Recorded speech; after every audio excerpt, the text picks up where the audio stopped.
Good afternoon. My name is Dr. Taylor Clem, and I am the Environmental and Community Horticulture Agent and Master Gardener Volunteer Coordinator in Alachua County at the University of Florida IFAS.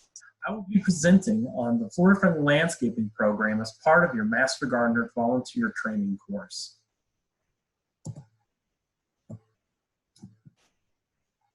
As part of today's discussion, we're going to cover 4 different learning objectives. The first one will be explain the purpose of the Florida Friendly Landscaping Program. Second, understanding how landscape management practices can impact Florida's water and other natural resources. Third is to learn about the 9 Florida Friendly Landscaping principles. And then lastly, the 4th objective will be to locate and utilize Florida Friendly Landscaping educational resources. So as part 1 of today's program, we're going to have an overview of the Florida Friendly Landscaping Program.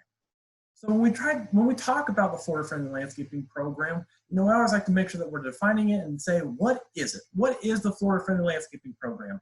So it is an integrative approach to maintaining an attractive, colorful, and diverse yard. But its purpose is to educate Floridians about science-based, environmentally friendly landscape practices, as well as to encourage our homeowners or anybody managing landscapes to protect and conserve our Florida's water resources. So the Florida Friendly Landscaping Program, or Florida Friendly Landscape, was introduced in laws Florida Statute C 373185, essentially saying quality landscapes that conserve water, protect environment, are adaptable to local conditions, and are drought tolerant. So the Florida Friendly Landscaping, it's in Florida law, and Florida law promotes the Florida Friendly Landscaping Program, but it's always really important to know that your HOA or ARB boards review may still apply. So you can have a Florida Friendly Landscape, but you still have to make sure that you maintain to those HOA rules and restrictions. So it's very important that anytime that you want to do a Florida Friendly Landscape, that you check first before making changes to your yard, because you still have to go through that review process. So when we talk about the Florida Friendly Landscaping Program, essentially it's a big overarching term that we use to discuss all horticulture or horticulture practices or programs with the IFAS extension that has to do with the commercial side, which we refer to the Green Industry's Best Management Practices Program, or GIBMP program. But primarily with Master Gardeners, we primarily talk about the FYN, Florida Yards and Neighborhoods programs, where we're working with homeowners, builders, and developers, specifically with horticulture best management practices related to the Florida Friendly Landscaping Program. But what are the big goals of the Florida Friendly Landscaping Program? The goals of FFL are to conserve water. It's very important when we think about how the state is constantly changing with more people coming into the state, moving the state. We have to make sure that we conserve water. As well as how do we reduce water pollution, preserve our natural resources, as well as enhance and protect the lives of Floridians. So some of the environmental concerns that we always need to think about have to do with water quality. Water is one of Florida's greatest natural resources. It's a natural resource, but it also has economic and social benefits. So the misuse of fertilizers and pesticides can contribute and do contribute to some of the water pollution that we see around the state. So anytime that we mismanage our landscapes and we're not following those best management practices, we have the potential of causing pollution within our waterways or contributing to the non-point source pollution in our waterways. So water quality, not only is it fertilizer and pesticides concerned, but like the sewage is treated, stormwater is not.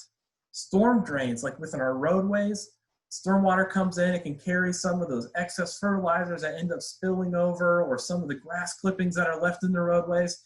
It carries them through the storm drains out into our waterways, where they can break down, and then they can help and they contribute to that pollution even further. And some of those things that we start to see that are associated with that pollution are some of those algal blooms.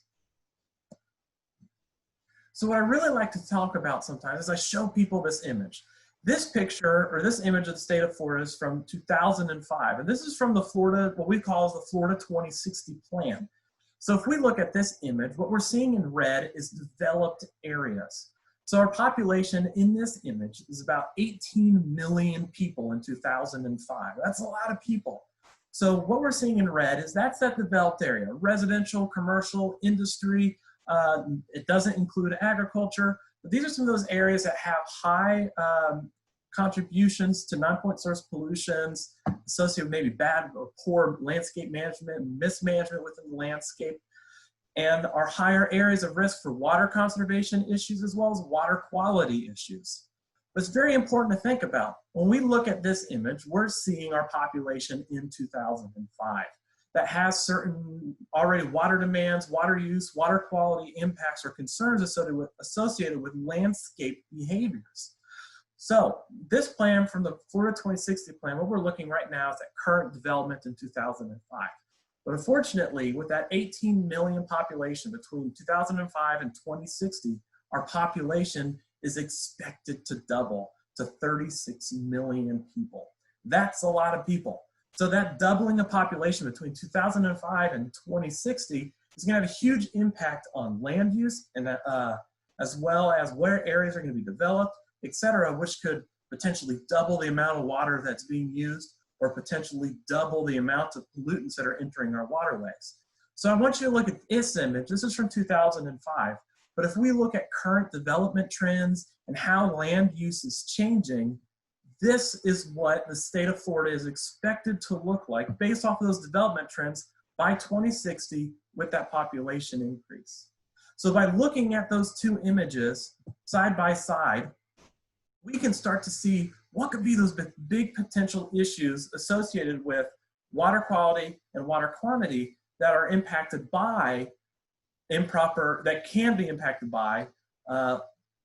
landscape management practices. So there's some other pollutants that can contribute to water pollution, water quality or quantity issues, but what we do within our landscape can have big impacts as well. So we can see that there is going to be an increased demand for water. There is going to be increased pollution.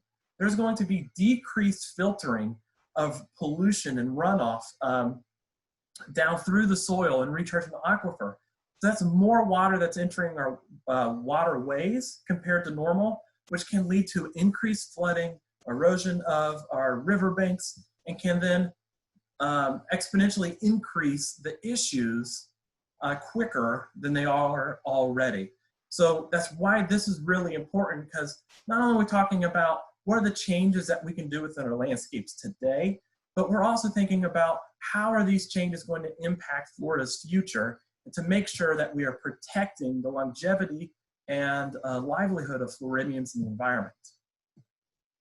So there's some other economic concerns that we need to think about when considering water quality and quantity. Tourism. Tourism is Florida's largest industry, roughly about $67 billion a year, and $22 billion is spent at beach destinations. That's major. So if we look at water quality and quantity, if we're seeing huge impacts like degradation of water quality and the quantity is decreasing, that's going to have a major impact on that tourism industry. Fishing, tourism and fishing, our fisheries aren't healthy, we're going to lose a lot of money that's associated with that. Currently, the fishing industry in Florida, that's $6 billion a year and employs over 60,000 people. So without healthy water resources, that economics, those numbers start to dwindle or get reduced or severely impacted. So in agriculture, it's over $3 billion industry, and it requires clean water to irrigate crops. As well as hunting, it's over a $1.3 billion spent hunting just migratory birds alone, and it's reliant on healthy wetlands and healthy ecosystems. And then also looking at some of the health concerns. When we have some of these algal blooms that are impacted with poor landscape decisions associated with improper fertilizers or pesticide use, that nitrogen and phosphorus that we can see in our fertilizers, it can help promote some of these big algal blooms, and they can have severe impact on our health. cause rashes, stomach or liver illnesses, respiratory problems, neurological effects, and in some rare cases, it can even lead to death. So since we just discussed what the Flora-Friendly Landscaping Program is and why it is important within the state of Florida, I want us to dive deeper into what the 9 principles of the Flora-Friendly Landscaping Program are. So we know that protecting water quality and quantity is very important for both our social, economic, and environmental health. So we want to now learn is how do we implement the Flora-Friendly Landscaping Program within our landscapes. So to do so, we have 9 principles, and these 9 principles, they kind of give us a list of different best management practices or strategies that we can implement within our landscape. So in these principles, they're just a collection of different practices. They can involve landscape design, installation, operation, and maintenance, all guided to help reduce water use as well as protect water quality. So those 9 principles are right plant, right place, water efficiently, fertilize appropriately, mulch, attract wildlife, manage yard pest, recycle yard debris, reduce stormwater runoff, and protect the waterfront. So we'll jump right into the first principle, right plant, right place. I really like this principle because it is the cornerstone of the FFL program. If you start to follow right plant, right place, everything starts to fall in line when you start looking at environmental impacts and how to protect water quality and quantity. So with right plant, right place, essentially our plants that we're putting in the landscape, they are matched to their site. They're matched to the site that which we're planting, so they require minimal inputs and maintenance. A great example that I like to use is you have a plant that really likes to use a lot of water. You're not going to put it in a landscape that's really dry. If you have a plant that needs lots of shade, you're not going to put it in a really sunny landscape. So you're going to match those plants to the environmental conditions that you're planting to help them thrive. So it's important to note that with the Flora-Friendly landscaping plants, they are not necessarily native. They can be, but they're not necessarily native, nor are they necessarily drought tolerant, but all the plants are appropriately sited and maintained. So to start to determine those site conditions in which you can plant those different plants, we always want to do a site analysis. So there's different factors that we want to consider when we're doing a site analysis to help determine what plants will grow well in our landscapes.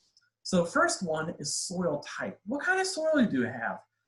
If you have a very sandy soil versus a soil that has more clays in it, there's going to be more moisture held within the clay soil versus the sand. So our sandy soils throughout the state are predominantly going to be very well drained, and those well drained soils aren't going to hold on to moisture very well. So that's going to have an impact on type of plant selection.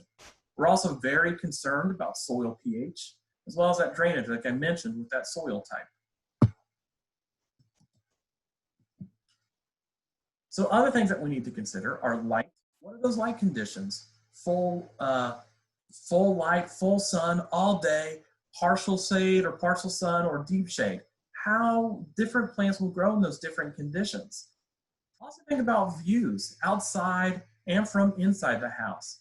So you don't necessarily want to put tall plants in front of a beautiful view, because then you're going to lose that view, or you're going to have to constantly prune those plants down in order to keep that view open. Or you can put tall plants to obstruct a view of something that you don't want to see.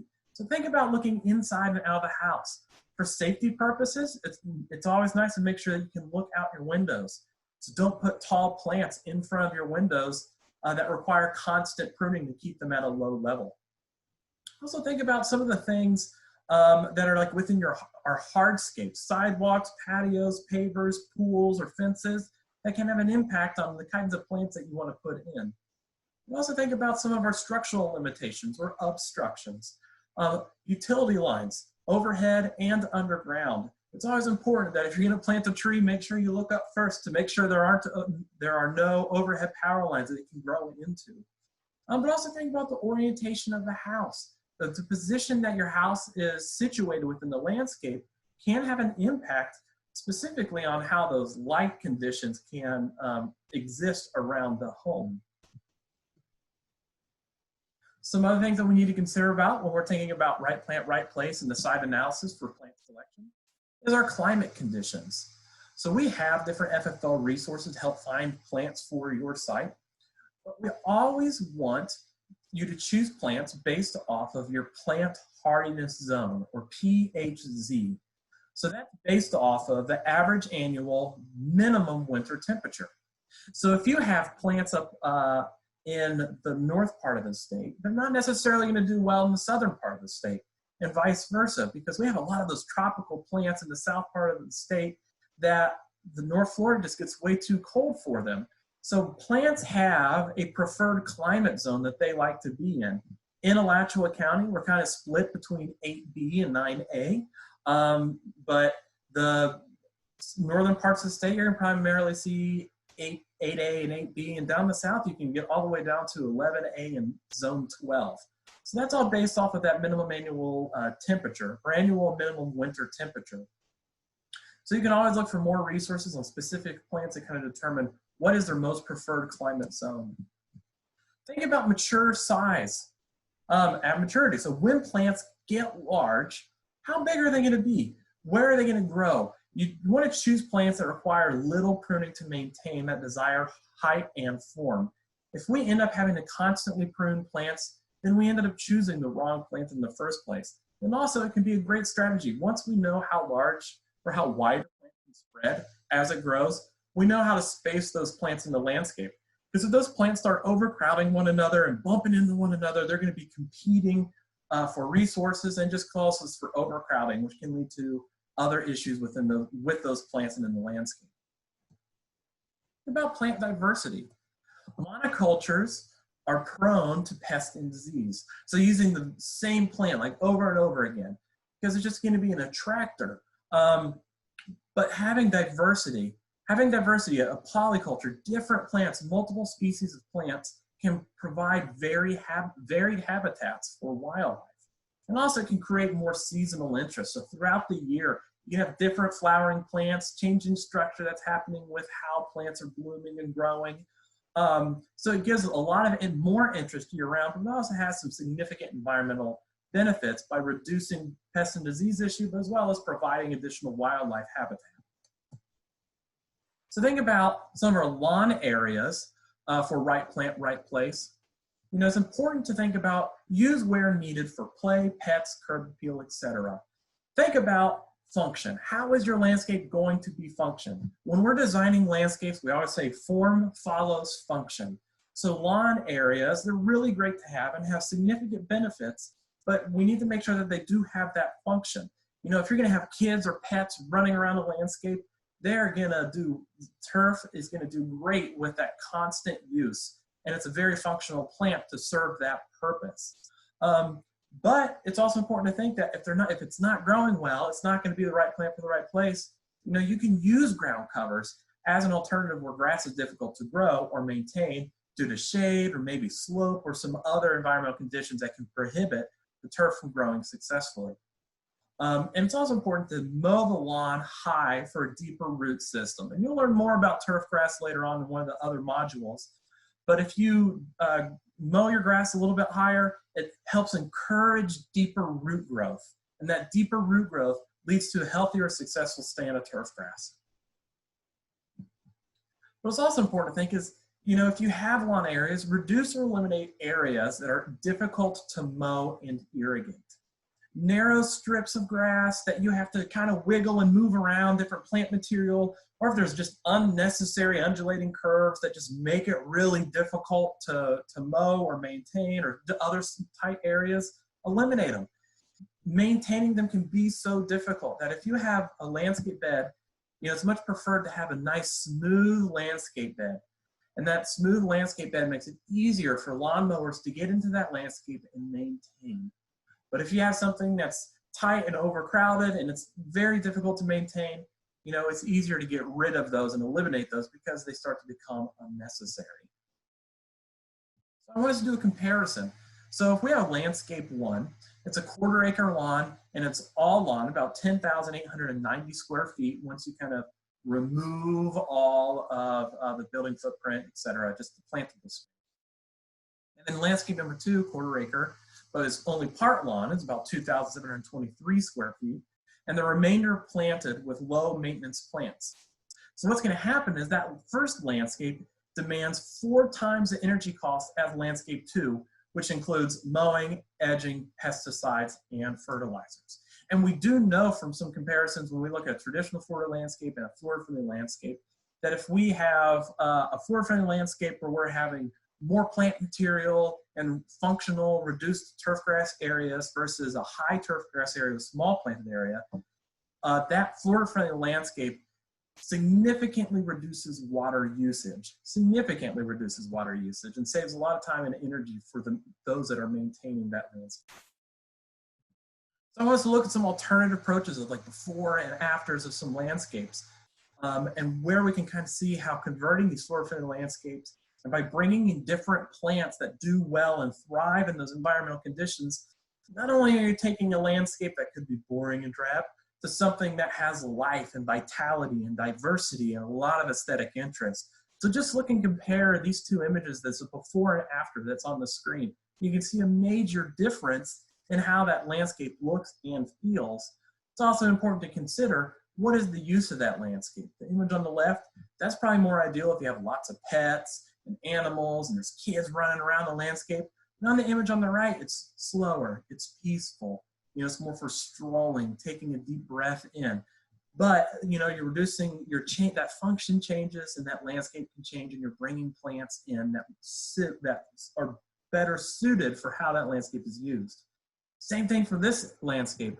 Patchy turf grass areas, not very well maintained.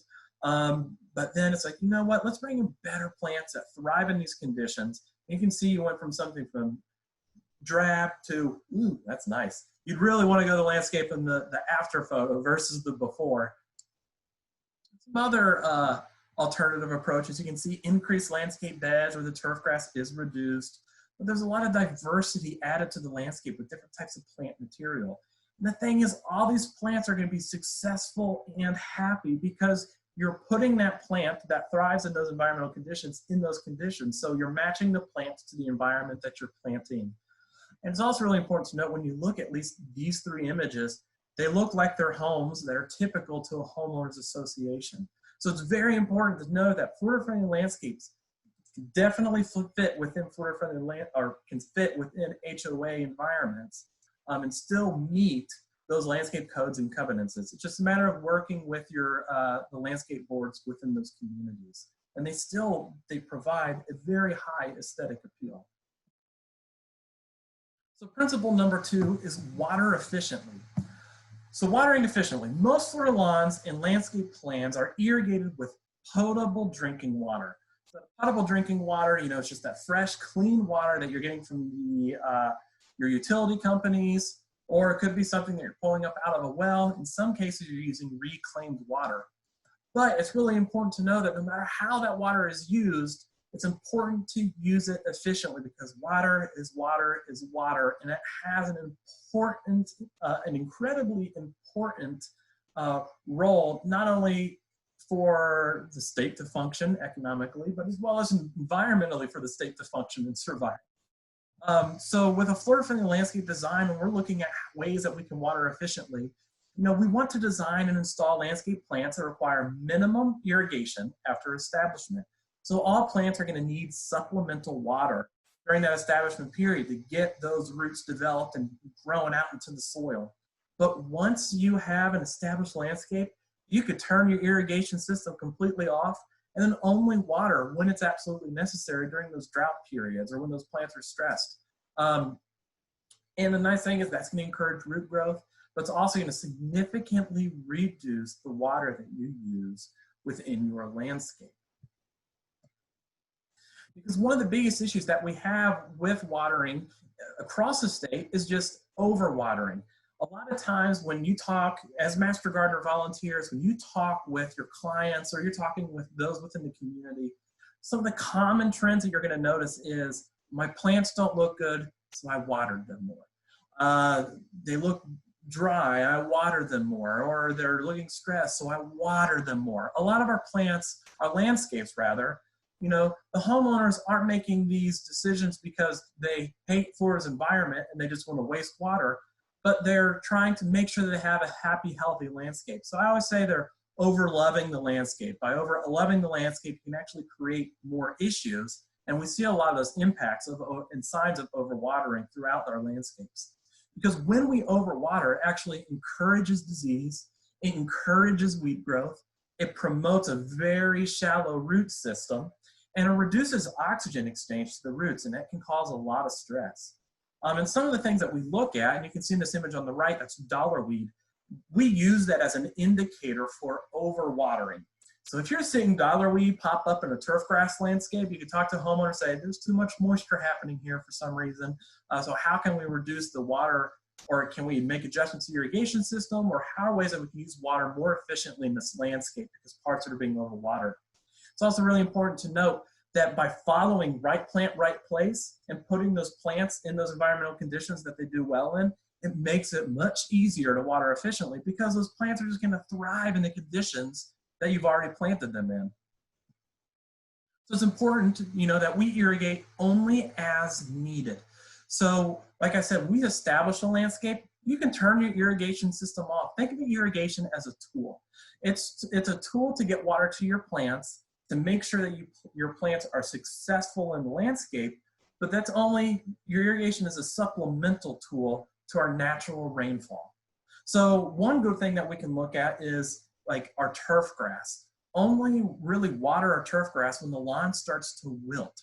You'll start to notice the leaf blades fold up a little bit. They create like a little bluish green hue to them.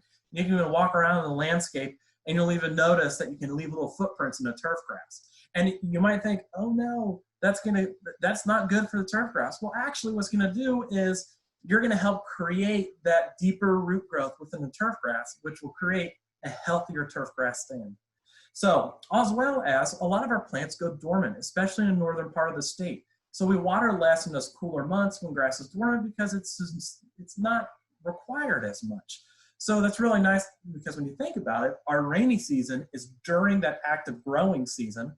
So we should be getting plenty of water unless we're going through drought periods. And that's when you typically are going to be kicking on your irrigation system.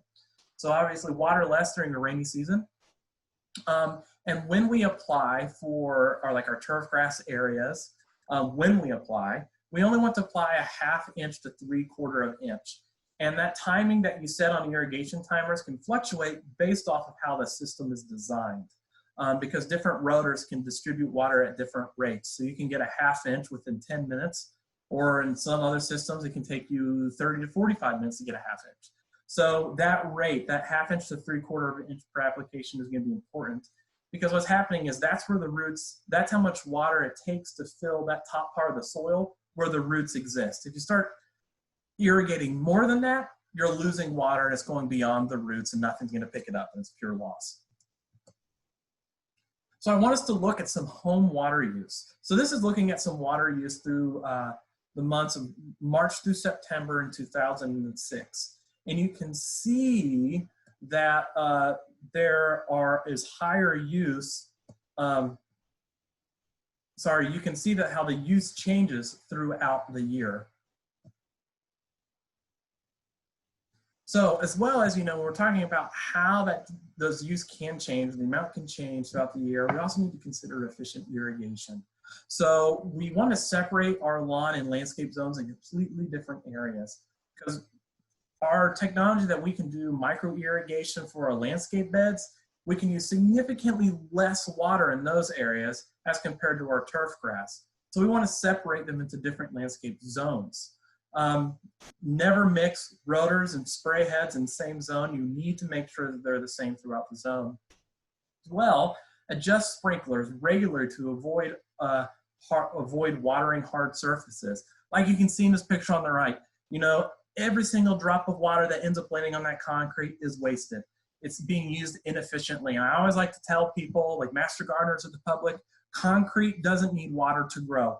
You can just leave the water in the landscape. Don't put it on the concrete. It can actually cause the concrete and hard surfaces to deteriorate and break down quicker as well.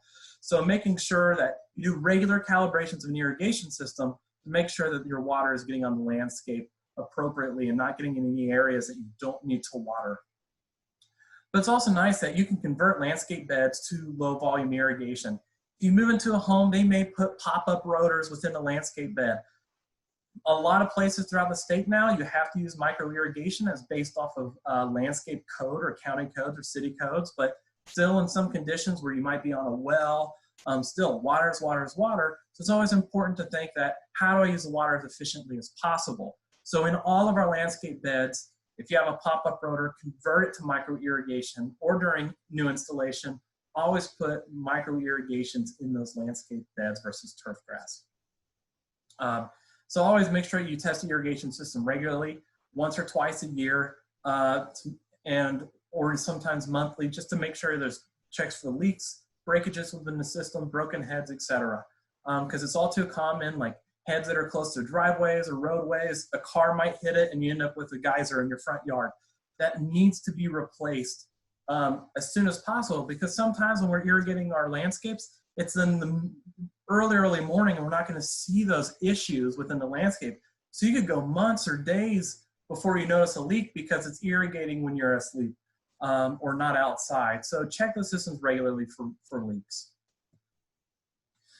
But we have our pop-up rotors. I mentioned before, micro irrigation or low volume irrigation. These are ways that we can bring water into our landscape beds to significantly reduce the amount of water. It's a much, much lower volume of water, and we're able to get the water directly onto the root ball in more efficient ways, which allows us to significantly reduce the amount of water that we're using. So in some examples, a pop-up rotor, they can use 15 upwards of 50 gallons per minute, depending on the type of rotor that you're using.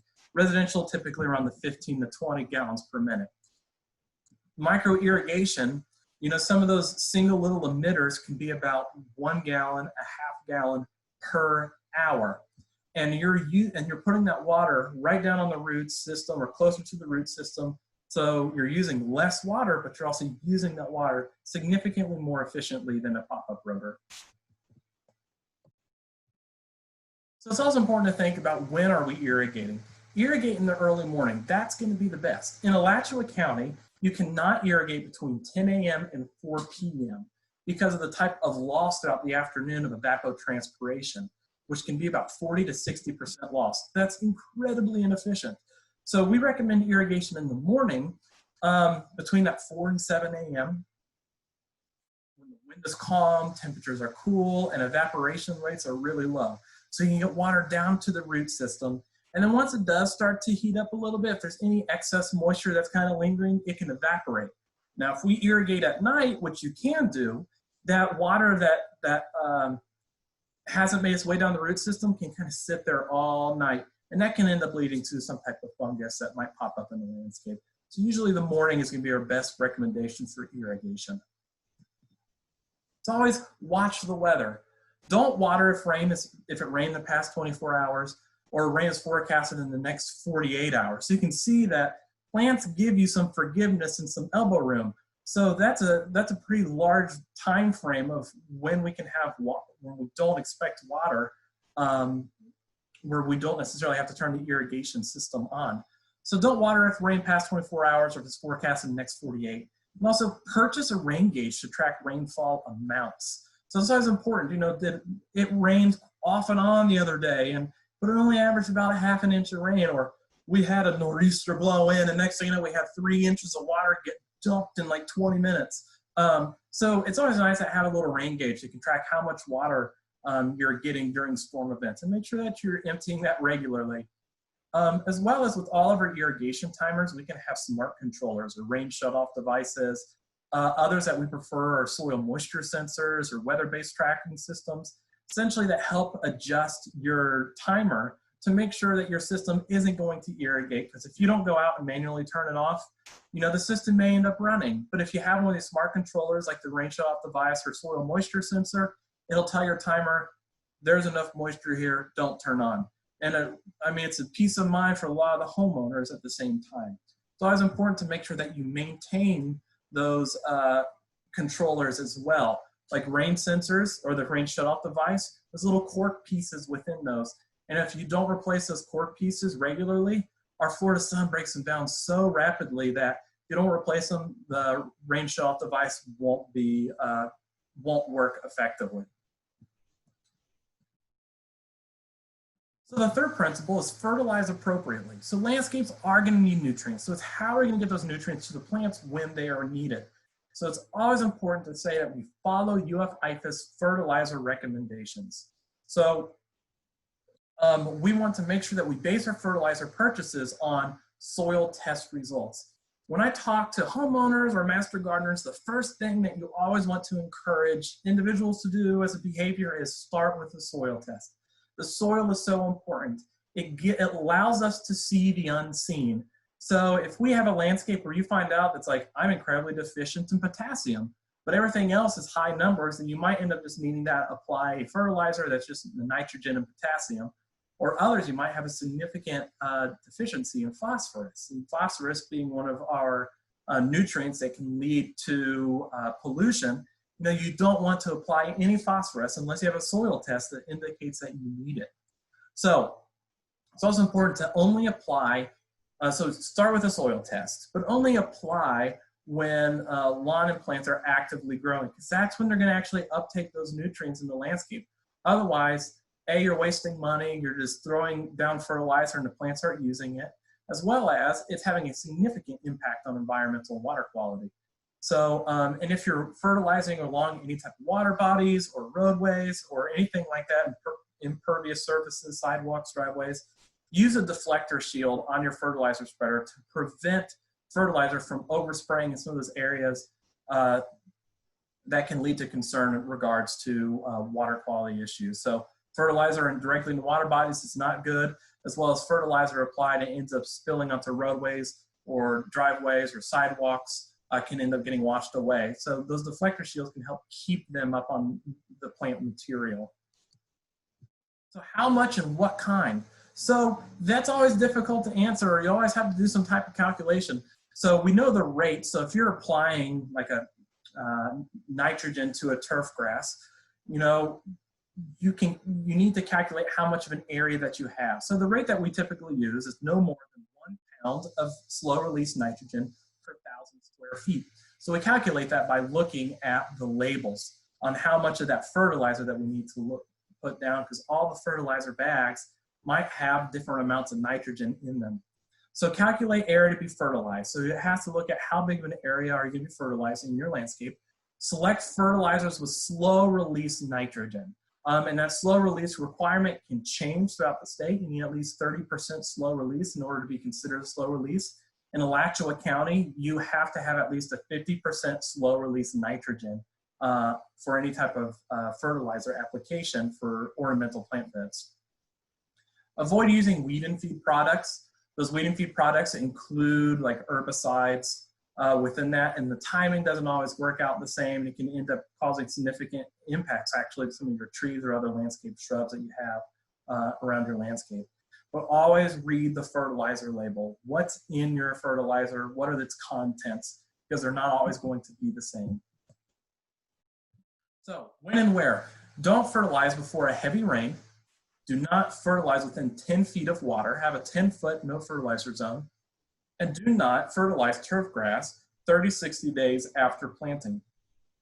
If any of your fertilizer ends up on a sidewalks, driveways, or roadways, sweep up or blow off fertilizer to make sure that when rain comes, it doesn't wash it all away.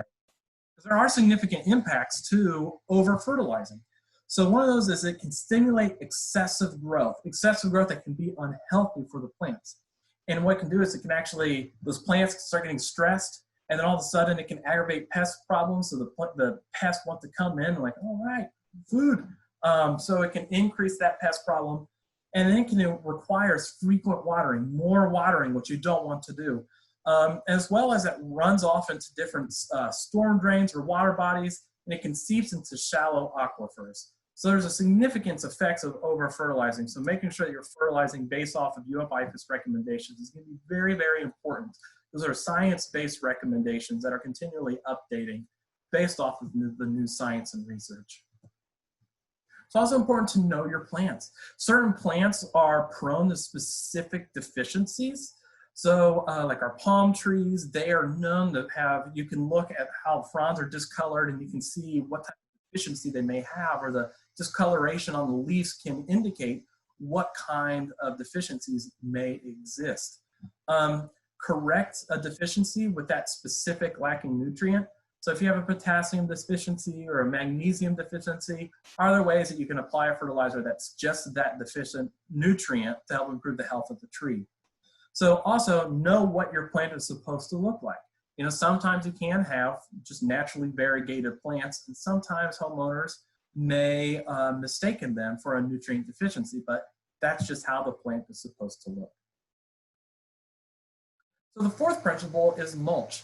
Mulch, you know, I love to talk about mulch sometimes just because people just don't think of mulch all the time when they're considering how to manage their landscape. But mulch serves such an important factor in landscape management with the Florida Friendly Landscaping Program. So mulch, some of the benefits of it is it can buffer soil temperature. It can discourage weed growth by smothering out the weeds. It can help retain soil moisture just enough. And it can help protect plants from mower or string trimmer damage by just giving a little space between the plants and those management devices. It can help break down and add nutrients to the soil, and it can reduce runoff and erosion of the landscape by helping protect the soil that's underneath it. And it can just add aesthetic beauty to the landscape. One of my favorite parts of landscaping sometimes is putting down a fresh new layer of mulch, because I just love that rich color that you can get from there. It just kind of makes the landscape look nice and tidy and clean. So it's important to think about some of the mulching do's. Use organic mulches, especially those from your property. If you can take leaf litter, pine straw, or things that are naturally occurring on your landscape and use that as your mulch, that's wonderful, because that's going to break down and that's going to feed nutrients to your plants. You're going to kind of help promote that nutrient cycle happening within your landscape. It's always important to maintain a 2 to 3 inch layer. So I always say, like, rule of finger. If you can poke your finger down and touch the soil and you can still see the top of your finger, your mulch is not deep enough. But if you can stick your finger all the way in and not touch the ground, then your mulch is too deep. But 2 to 3 inch layer is going to be important, because you're not going to get the benefits. If it's too deep, it can end up holding too much moisture, which can bring in fungus and rot and other pests. If it's not deep enough, so less than 2 inches, it can help. It's not going to suppress the weeds as efficiently. So you might get weeds popping up, you might not protect the soil as much. So always make sure that as that mulch starts to break down, you can replenish the mulch as needed, but there's no regular recommendations on how often you have to do that, because it depends on the type of mulch that you're using. Natural leaf litter, that's going to break down really quickly compared to some of our hardwood mulches. Create self-mulching areas under trees. That's nice, just using that natural leaf litter to create that space. Have that define the space of where that landscape bed is going to be, and let that just naturally mulch that area. But it's also important to think that if we're going to go purchase mulch, purchase byproduct or recycled mulches when available, like pine straw, pine bark, the pine nuggets if you can find them, eucalyptus, melaleuca. But it's important to make sure you avoid some of the unsustainable sources as well. And that includes things like cypress mulch. So a lot of other mulches that we can get within the landscape are unsustainable, and they're not going to be healthy for the landscape. So no, do not use cypress mulch, because we don't necessarily know where it's coming from or its source. So that unsustainable harvest for something that can grow so slowly, we don't recommend that at all. Don't use volcano mulch. This is one of my landscaping pet peeves, and you see this all over the place, and it kind of drives me a little bonkers some days. But this is volcano mulching. So if you're looking at the tree, you can see how that mulch is just piled up all around the tree. And what's happening is, A, that's completely unnecessary, and it's really bad for the tree. It's going to cause death. But it does look like that little volcano. But what's happening is that mulch is piling up against the trunk of the tree, which is going to bring in moisture, can cause shrink and swell of the bark, and moisture can get in, and it'll start to break down. The next thing you know it, there's rot happening, there's pest damage, and you're going to end up killing your tree. We do not recommend this at all. I, one time, got some weird looks from a landscape contractor because they were doing some volcano mulching, so I went up and pulled the mulch back because That's an investment to put a tree in the landscape, and you want that tree to grow and be happy and healthy. We don't want to start it off or manage it in the landscape in a bad way that can lead to its death.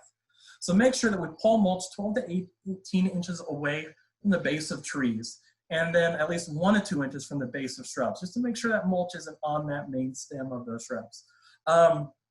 And also it's important because you'll have people contact you about like rubber mulches, etc., or stone. We don't want to use that. Rocks can be good for just accents within the landscape, but not as a supplement to mulch. So we don't recommend that, nor the rubber mulch, because it can just get so hot, it can do a lot of damage to the soil and the root system.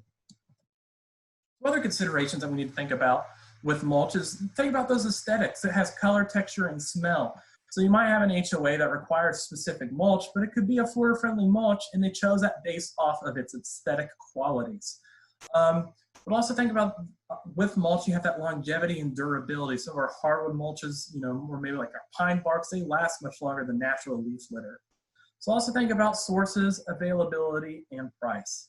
Think about decomposition rates, how quickly did they break down relating to the longevity, and as well as can it impact changes to soil chemistry. And then what products could be susceptible, have an increased susceptibility to termites. You might end up wanting to change what you have immediately up against the home because you don't want to bring termites up to your house. So the fifth principle is attract wildlife. Attracting wildlife is, it's so important. When we think about development, if we go back to that original image where we're looking at Florida in 2005 versus Florida in 2060, what's happening is that development is fragmenting our natural landscape. It's fragmenting what's happening across the state. So these natural areas where we have populations of birds, mammals, all sorts of flora and fauna, those pieces are getting smaller and smaller and further apart. So that wildlife fragmentation has huge impacts to our environmental quality as well as the genetic diversity of a lot of the plants and animals around the area. So it's important that when we think about how can we try to reconnect these fragmented landscapes, natural habitats, by trying to attract wildlife to our space, our environment, be a little oasis if possible, or have a whole community become a habitat. But that urban development, it's displacing those natural areas and it reduces the habitat. And wildlife habitat can be created in yards and neighborhoods, community parks, anywhere that you can start to manage a landscape. You can attract wildlife to it. It also provides wildlife viewing opportunities to some people that have very rare interactions to wildlife, even if it's some birds, different pollinators. If they have those interactions, it helps build a certain respect or a higher respect for wildlife because those beneficial experiences that occur between the population and the environment. So when thinking about creating a wildlife backyard habitat to attract wildlife, I always like to use the analogy of the road trip. So if you're going on a road trip, imagine that all the things that you need. Say you're going to jump in your car today, and you're going to drive up to Bismarck. For some reason you wanted to go up to Bismarck. So you're going to drive up to Bismarck. What do you need in order to make that car trip or that road trip successful? You need to make sure you have gas. You're going to have to find a place where you can find, sleep in a hotel or take rest, or you're going to have to find gas. You're going to have to get food. You're going to have to get water. If you start to eliminate some of those things, I don't have a place to rest. You can probably get by. It's not going to be very fun, but the next thing you know, say you can't get water anywhere. You don't have access to water, or you don't have access to food. Does that make that road trip possible? You start to say, well, no. I'm not going to go on a road trip where I can't get any gas because I'll run out of gas, somewhere in Georgia and I'll be stuck. Think about wildlife as the same exact way. When we're trying to create these backyard habitats, we are creating food, water, shelter. We're creating a habitat that allows them to migrate and move or even live for some of those non-migratory species. So by providing that food, water, cover, shelter within our landscapes, we can help start to bridge those fragmented landscapes. So we can limit the amount of lawn and increase those landscape beds to bring in a higher diversity of plant material, provide different snags or bird houses for covering nesting, as well manage pets. Outdoor cats are a huge nuisance to our wildlife. So making sure that you manage pets to help protect those populations as they cut through the landscapes. So some of the food, bird feeders, some native plants, bird feeders are a great way that we can bring in supplemental food, but some of the plants that we can put in our landscape are huge resources like birds. It's like in the bottom right, it looks like we have a type of Ilex vomitoria, it looks like, which, yeah, the Yopon holly. So the Yopon holly, that fruit is developed for birds, or those birds like to eat that fruit. Or we have like the firebush, and that firebush is a great nectar source for the zebra longwing. So those are great plants that you include in a landscape that have high value aesthetically, as well as they attract wildlife by providing food. So different water sources. Water is essential for many functions, drinking, bathing, and even reproduction for some species. So as well as the sound of water actually attracts wildlife. It draws wildlife. Just as we hear water, it actually has a calming effect. Same thing with wildlife. They hear water, they think of life and vitality. So that can be an attractor to them. So the sound of water can attract the wildlife. Even small amounts of water can aid many animals. A shallow dish of water can be great for amphibians and reptiles, or even butterflies. But you can start to provide bird baths with bigger dishes. So there's different ways that we can provide water in the wildlife or in our landscapes that can attract them and both provide aesthetic value as well as environmental value to that wildlife. So when we talk about attracting wildlife, with management principle 6, we have our beneficials, the things we'd love to see in our landscape, but then we have our landscape pests. So that's principle 6, is how we manage yard pests responsibly. So we always have to say, check your expectations, manage your expectations. So it's important to know that when we manage our yard pests responsibly, you can't expect a pest-free landscape. That's impossible. That is impossible. You have to determine what is your personal threshold. Everybody's gonna have different expectations of the amount of pests that they have in their landscape, but you can't have that pest-free landscape. So that's why we always talk about the Integrated Pest Management Program, or IPM. So essentially IPM, it's just their strategies or set of strategies that we use to make sure that we manage those yard pests as best as possible. And one of the neat things about it is when we're trying to manage landscape pests, we find that the first strategy in IPM is cultural changes. If a plant is stressed and it's having pest damage, are there cultural changes that you can do? Like, is it getting enough moisture or too much moisture? Is it getting appropriate sun conditions? So how is it being managed? Because there are situations where if we can just make sure that the plant is managed appropriately, or it's the right plant for the right place, then we can see that there is going to be a significant reduction in pest issues within the landscape. So just those cultural changes can significantly reduce that pest issue. So use good FFL cultural practices. That's going to be your big first step. But it's also important that we routinely check and inspect our landscapes for signs of problems. We want to do this every 7 to 10 days, or just as you're walking around the landscape, are you seeing a problem with a pest? Because if you act early, it's much easier to control than later on when you have a population that's teams by the thousand. So, so if cultural practices don't work and you still have a small pest problem, always think of some of our mechanical ways of maintaining pests or controlling pest issues. This is where you can use alternative approaches, like you just pick them off the plants like you can see in the image. You can throw them in like a little bucket of soapy water, or you can prune out bad areas. Sometimes I tell people one of the best tools for managing pests responsibly or through IPM is to use a shoe. Just simply squashing pests, kind of taking care of them that way could be a simple way and effective to manage a small population. So we have those cultural practices, and then we have those mechanical practices such as that, where we can just do hand removal of those pests. Next is we're going to start looking at some type of different biological controls, and those biological controls are least toxic, some of our least toxic materials. We like to use soaps, BT, insecticides, soil oils within our landscape, horticultural oils within our landscapes to help control or manage pests when they kind of get beyond that mechanical control method. And only spot treat problems. So if you have an infestation and you can't have the cultural problems and mechanical problems and you're using some of those biological controls, they're not taking care of it, you can get to those higher chemical controls as like a last ditch effort. And what we're going to do is we're only going to spot treat where the area the problem is. You're not going to do a broadcast of an insecticide or some type of pesticide to control the problem within the landscape. Just spot treat where that problem is. And also encourage beneficial insects. If you bring in some beneficial insects, they're going to help manage that pest problem anyways. So integrated pest management, that's the best way that we can manage yard pests within our landscape.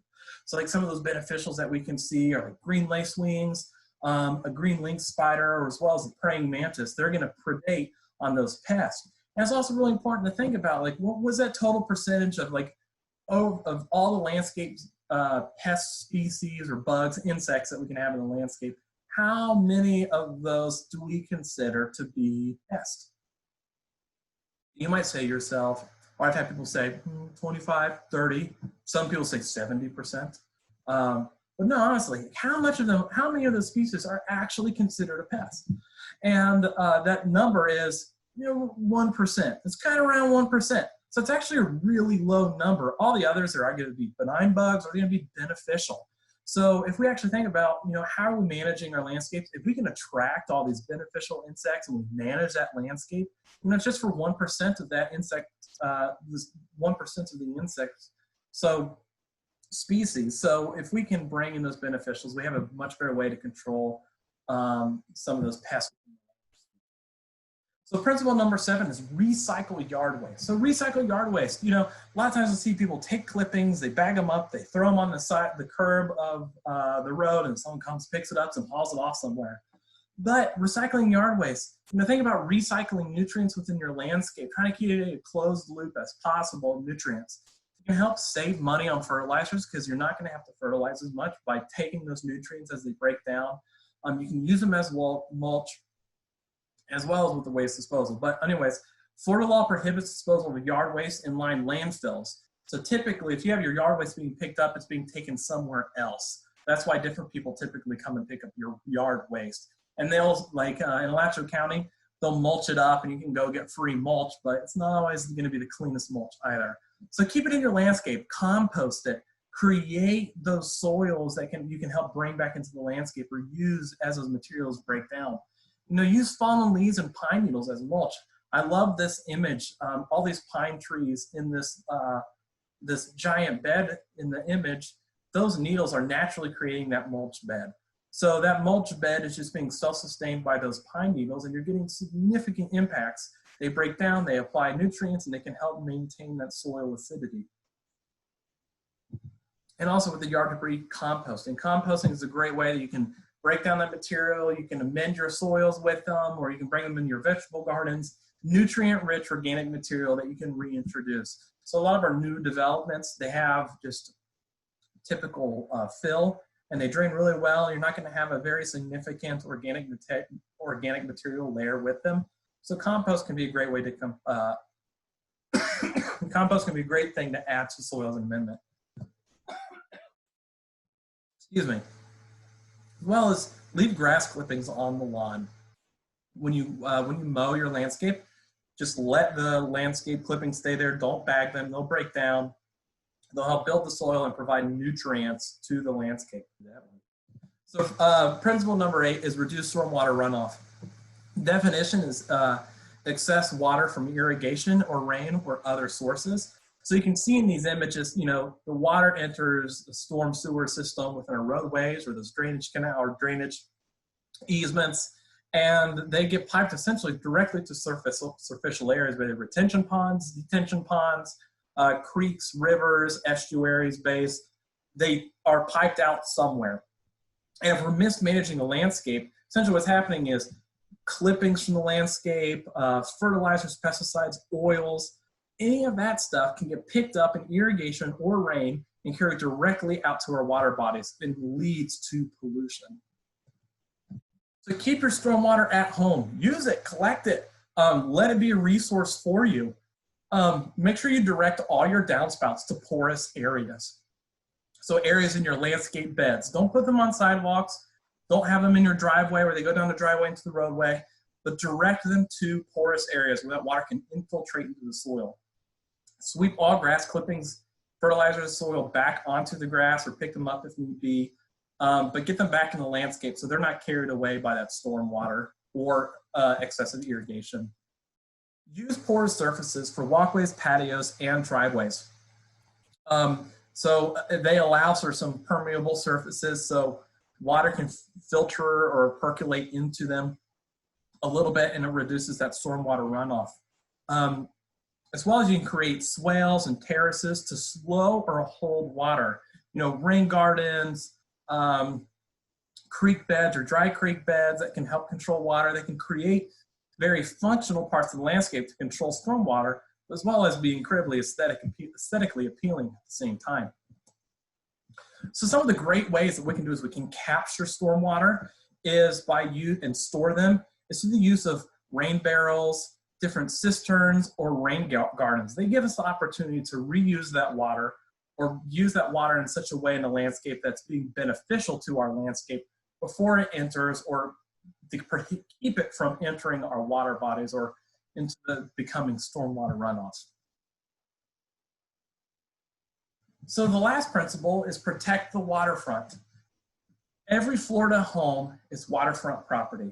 Even though you don't necessarily live on a water body, which there are strategies that we can do, like a no maintenance zone, 10-foot buffer, but always think about that you live within a watershed. No matter where your water drops, it travels somewhere. And those watersheds, we can think of them as our waterfront property. No matter where you live, your decisions are directly connected to water. That water has to flow down somewhere. Does it go directly to the aquifer? Does it go to a small creek, which leads to a stream, which can go into a sink or out to a bigger, larger body of water?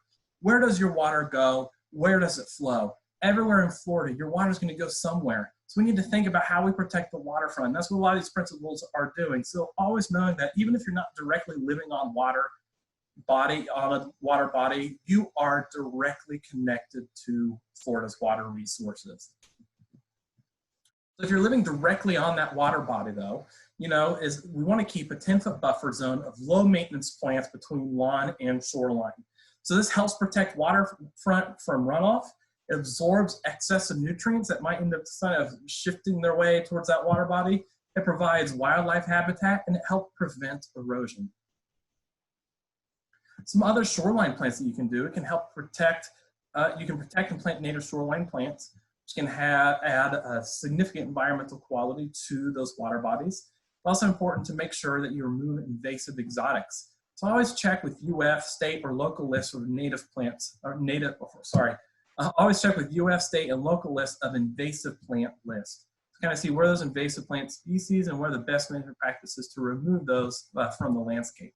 So we just covered the 9 principles of the Florida-Friendly Landscaping Program. And I'd like to reiterate all of them again one more time. The first one was right plant, right place. Right plant, right place, you follow that principle, all the other principles start to fall in line, and you start protecting water quality, quantity, and the environment a little bit better. But the other principles that we talked about, water efficiently, that's where making sure we're putting water on the landscape as efficiently as possible through our irrigation practices. Third one is fertilizing appropriately. Always start with the soil test and make sure that you're fertilizing for those plants' needs. Mulch. What are the mulching behaviors, the best management practices? What are the types of mulch and how can you use them in the landscape? And what are the benefits of those? The fifth one was attracting wildlife. How can we plant diversity within our landscape that can help attract wildlife to help reconnect those fragmented landscapes? The next one was manage yard pests, or manage yard pests responsibly. And that's where we talked about the integrated pest management program. The cultural practices, followed by mechanical removal of pests, then biological controls, and then chemical controls will be the last effort if all other controls cannot manage those pests. The next one is recycle yard debris. How can you reuse that yard debris within your landscape to help recycle those nutrients? The eighth one is reduce stormwater runoff. Rather than stormwater entering our roadways or storm drains and going right into other water bodies, how can we use that in beneficial ways in our landscapes by capturing, storing it, and reusing it and let it infiltrate into the soil? And the last one is protect the waterfront. We're all connected to water in some capacity. Whether you live directly on a water body or you are not even close to one. But still, our water goes somewhere and our behaviors impact everything downstream from us. So starting at the source and the places that we can manage, we can have a significant impact on water quality. And those are the 9 principles of the Florida-Friendly Landscaping Program. For part 3 of the Florida-Friendly Landscaping Program talk today, we're going to talk a little bit about the Florida-Friendly Landscaping resources that you have available to you. So one of the best guides that we have, or one of the best handout resources that we can give, are Florida-Friendly Landscaping handbooks and guides. So there's a few that we have. One of the big ones is the Florida Yards and Neighborhoods Handbook. It's a smaller booklet, but what it does is it talks about what the Florida-Friendly Landscaping Program is, and it goes into detail about the entire, all the 9 principles of the Florida-Friendly Landscaping Program. So either you can have that as a resource, it's online, it's a digital format, or they're great resources to give to the community to help educate them. The second part of that material that's really nice is the Plant Selection and Landscape Design Guide. So that is a great information packet or booklet that allows you to kind of look at what are some of our common ornamental landscape plants that we have throughout the state, and allows you to select plants based off of their preferred environmental conditions. So it gives you information about soil pH, its climate zone, sunlight, drought conditions, moisture requirements, so you can then match those plants to your environment for what you're planting in. But we also have some other additional information, not necessarily for the Florida Yards and Neighborhoods, but also for that commercial side. It's the green industry's best management practices. That GIBMP, they have some additional resources. So depending on the type of clients that you're working with, whether you're a homeowner or you're working with someone on the commercial side, we have specific material that's tailored specifically to them. Great information and resources that you can use. We have our app. We have a plant selection guide app, which is wonderful. We have the book, but this is a much bigger directory or resource that's updated more regularly. It is a subscription base of $1.99 a year. But it's a really great way that if you're perusing plant selections at a local nursery, you can enter your environmental conditions that you're planting for. It can pull you up a really good list, and you can start to see what plants that you can purchase very easily that you can take back home and plant, or take wherever to your project that you're planting in. As well as we have our neighborhood gardening newsletter. It's an e-newsletter, always filled with new information and updates. And there's so much more. So we have landscape pattern books. We have different tutorial guidelines. There's so many resources that we have for friendly landscaping. Each county may have county-specific resources based off of those counties' needs. So they may have some that are slightly adjusted based off of the county's different policies or landscape code guidelines. But one of the nice things is we really love to recognize the individuals that go above and beyond and try to create the best Florida-friendly landscape that they can. So we have a recognition program where master gardeners have the ability to go, or agents have the ability to go to different homes, and they do a landscape audit, and they go through a checklist similar to like the LEED checklist that you use for sustainable buildings and architecture, or sustainable sites initiative, the SSI. So the Florida-Friendly Landscaping Recognition Program is an audit that homeowners then have the ability to get their landscape recognized as a Florida-friendly landscape. And one of the nice things is it's a free audit, and they can get a certificate, as well as they can get like a little sign that they can put in their landscape. But it's a great way to kind of say and promote, to say to their community and their neighborhood, hey, look what I'm doing. I have a Florida-friendly landscape. And, you know, allows them to kind of show it off, and especially in like some of the HOAs or, you know, other neighborhoods that have certain aesthetic requirements, to say you can have a Florida-friendly landscape, and I'm managing my landscape using best management practices. So we just finished talking about the resources that are available to the Florida-Friendly Landscaping Program. Before we wrap up, I want to make sure that we talk about the different learning objectives that we discussed today, so we can see kind of like the benchmarks of what we learned about. So when we first started, or as we've gone through the program, you know, we should be able to now explain the purpose of the Florida-Friendly Landscaping Program, understand how landscape management practices can impact Florida's water and other natural resources, be familiar and know the 9 principles of the Florida-Friendly Landscaping Program, as well as locate and understand and utilize some of those different Florida-friendly landscaping educational resources that you have at your fingertips, and how you can potentially connect other community members to those resources as well. So I would like to thank you for joining us today on this module of the Florida-friendly landscaping program. And here's some acknowledgements for those that have helped put this program together and make this possible. So thank you very much, and I will see you soon.